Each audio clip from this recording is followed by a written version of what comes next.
Hoje eu quero falar com vocês sobre a primeira parte do planejamento de estudo, né, para quem está se preparando para uma maratona intensa de estudo, principalmente no pré-vestibular ou quem vai fazer um concurso também.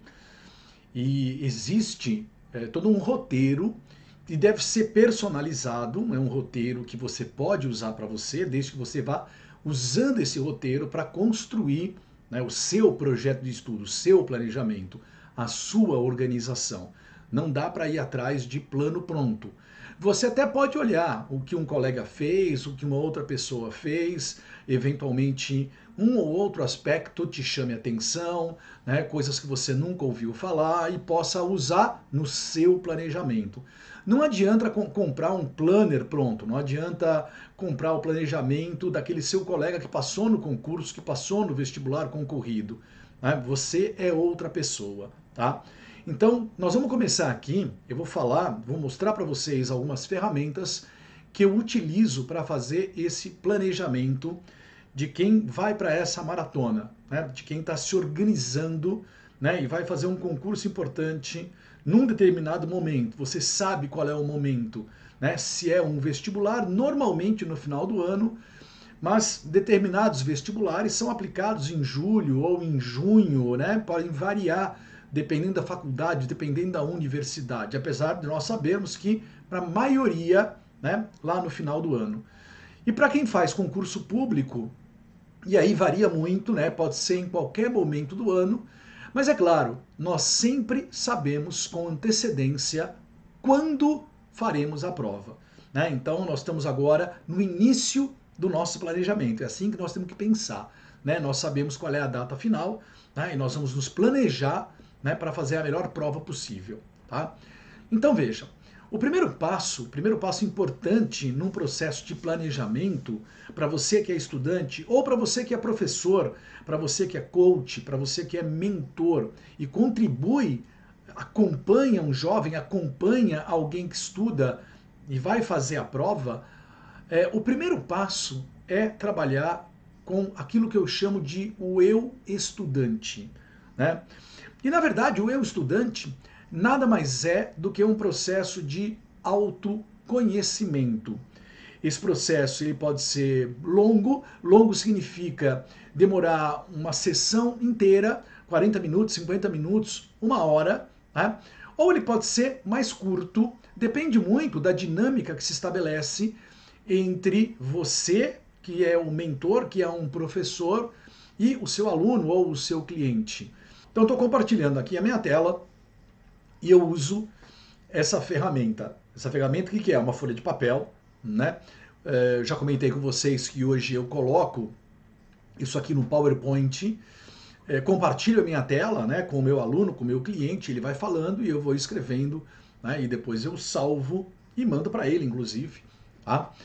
E a primeira parte, aliás, toda a ideia desse bate-papo, toda a ideia dessa primeira sessão gira ao redor, né, do autoconhecimento. Tá? Por que o autoconhecimento ele é importante? Antes de mais nada, o autoconhecimento ele é importante para o aluno, ele é importante para o seu cliente, né, para o seu coach, para o seu mentorado, né, para o aluno que você está ajudando, para o aluno que você está acompanhando. Tá? É verdade, para nós também é importante. É importante que nós saibamos, né, quem é esse aluno. Né? É importante que a gente conheça as suas características. Tá? Então, se nós passamos a conhecê-lo, isso é legal para o nosso trabalho, isso é importante para o nosso trabalho, é fundamental. Eu reputo como mais importante ainda que o estudante faça uma reflexão sobre si para que ele se conheça. Né? Ou seja, como ele foi enquanto estudante até aqui. Né? Qual foi o comportamento dele? Como vocês sabem, eu trabalho muito com estudantes de pré-vestibular. Alguns já fizeram, por exemplo, um ano de cursinho, outros já terminaram o ensino médio, alguns estão no último ano do ensino médio. E aí eu pergunto para ele, né?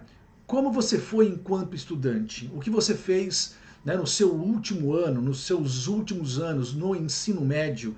Você era muito estudioso, pouco estudioso?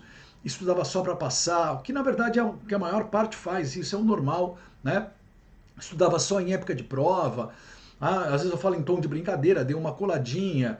Agora, muito cuidado com a brincadeira, né? Por quê? Porque todo esse processo, todo esse bate-papo, ele deve ser feito sem nenhum tipo de julgamento. Eu nunca julgo um aluno, né? Eu nunca digo para ele, tá vendo? Perdeu tempo, hein? Marcou bobeira, hein? Olha só, se já tivesse feito isso. Não interessa. Se o aluno te procurou nesse momento, se o coach te procurou nesse momento, é que a partir desse momento ele quer a sua ajuda. A partir desse momento ele chega para mim e fala, professor, agora caiu a ficha, eu preciso planejamento, eu preciso de um acompanhamento. Né? Então a reflexão, ela não é um elemento de punição, ela não é um elemento para se lamuriar, né? Para se autoflagelar, né? Ou para você fazer qualquer tipo de insinuação para o estudante que você vai começar a acompanhar. Não. E a ideia é que se pontue, né, uma série de características. Eu sempre fui muito estudioso, mas isso estava porque meu pai obrigava. Né? Eu nunca fui estudioso, por quê? Porque eu nunca percebi a importância disso.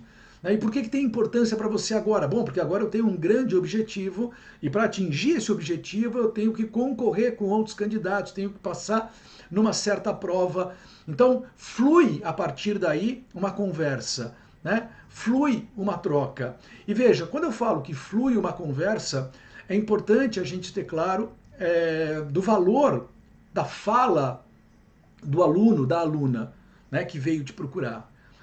Normalmente a nossa parte na conversa é fazer perguntas, para que ele fale, para que ele reflita. Nossas perguntas devem ser perguntas que encaminhem a reflexão, né, que contribuam com o aprofundamento dessa reflexão. Né? Esse é o nosso papel. Tá? E é claro que no meio desse processo nós vamos descobrir, dentre outras coisas, as habilidades cognitivas. Ou seja, em quais áreas, né, ele se desenvolve com maior facilidade.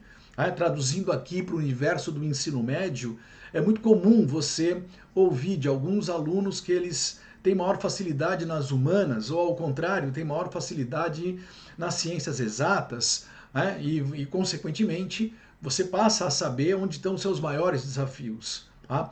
Mas não apenas escolher uma área, não é verdade? Não apenas falar exatas e biológicas ou humanas, mas é perceber outros níveis de dificuldade, de desafio, de gargalos que nós teremos que superar dentro do processo.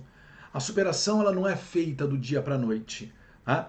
Então, por exemplo, eu não consigo me concentrar muito na leitura, eu tenho dificuldade de interpretação de texto, é um texto escrito, é um texto matemático, né? Tanto faz, você tem dificuldade em interpretar uma pergunta de história tanto como uma questão de matemática ou não.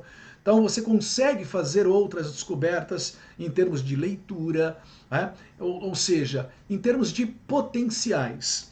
E aqui eu quero fazer um alerta. É muito importante identificar os potenciais do aluno e não apenas os desafios, né?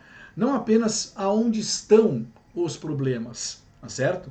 Mas identificar os potenciais que ele tem, as habilidades que ele tem e valorizá-las. Isso nós teremos que fazer ao longo de todo o processo, de todo o nosso acompanhamento, né? Fazê-la perceber, né, aquilo onde ele é bom, né, onde ele é boa, tá certo?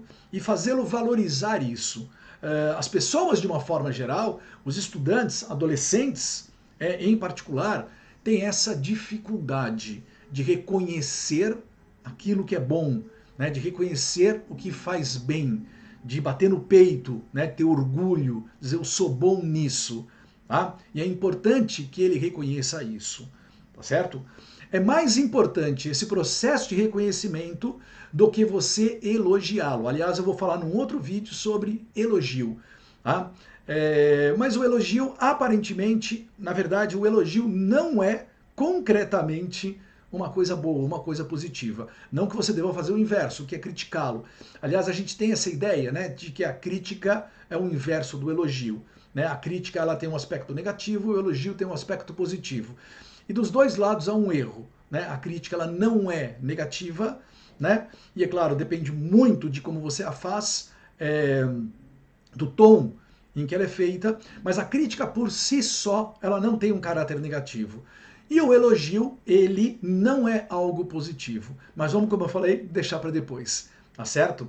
E aí, o que nós temos? Nós temos aqui o nosso ponto de partida. Opa! Né? Depois de 40 minutos, 50 minutos, 60 minutos conversando com a nossa aluna, com o nosso aluno, né? Nós temos uma primeira caracterização para poder desenvolver o nosso trabalho. Tá legal? Então essa é a primeira ferramenta que eu uso, né? Essa ferramenta que eu chamo de o eu estudante, e que no fundo, nada mais é, né, do que um bate-papo de autoconhecimento, né, de autorreflexão, né, e que procura dar ao estudante, à estudante, uma caracterização, né, maior firmeza sobre o seu ponto de partida e, é claro, procura deixar para nós mais claro em qual condição o nosso aluno está, a nossa aluna está, para a gente, a partir daí, iniciar o nosso trabalho. Tá bom?